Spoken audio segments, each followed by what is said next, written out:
What's up, traders? Matt from the Trade Brigade here doing a technical analysis on ticker symbol SQ for Square Inc. On the left-hand side, we do have the daily time frame, and on the right-hand side, the 30-minute intraday time frame. I would also make you aware that in the post-market, they gave us an earnings announcement, so let's flip on the extended hour session and see what's going on with the numbers. So without zooming in, you could probably have already seen it. Quite a nasty move to the downside. I'm not going to say it's as bad as Peloton. Go check out that video if you want more on that, but definitely going to be opening on a gap down, or likely rather to be opening on a gap down for tomorrow's open. So the levels we always want to be aware of are, of course, the overnight low, and let's just say that the forecasted opening print will be here around $236 and $236.20. There we go. So again, that's what we're using for the video. Could change by the time 9:30 rolls around. Let's turn off the extended hour session and just talk in terms of scenarios here from the daily perspective. So the first thing we should always consider whenever we're dealing with a gap, could be in either direction, either up or down, is the fact that we could get a gap and trap. And if it's not severe, like the case of Peloton, and something manageable like this,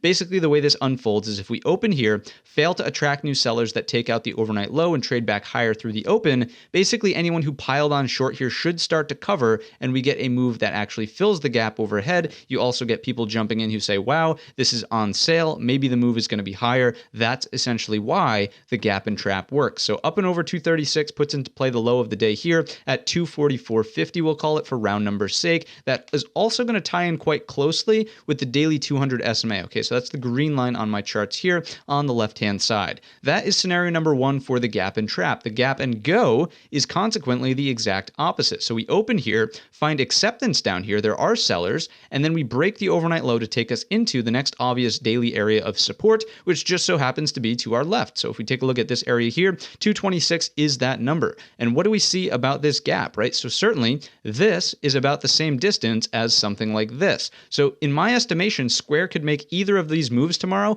and I would not be surprised. If it's going to go lower, this is where we monitor for continuation and really try to find the next obvious area where prices could find an area of support, and that's going to be here around 211. So that would be the worst case scenario in my estimation based on what Square has a history of doing. Now, obviously markets can do what they want, but those are the numbers I would pay attention to the downside, and to the upside, it's simply going to be all about this on any sort of massive rally higher after a gap fill. So if we get here and it just keeps chugging up, I guess you could actually say the 50 SMA and high of today would be in the way at 253.25, but ultimately this set of highs in here, that is the big number to be paying attention to at 261.65. As of right now, again, direction remains unknown, but you have the framework to essentially use, you have the numbers to pay attention to, and that's really going to wrap up the video. If you enjoyed it or learned anything new today, let me know in the comments section or by giving the video a thumbs up. Don't forget our main channel is linked in the description, and all of that being said, I wish you a green trading week.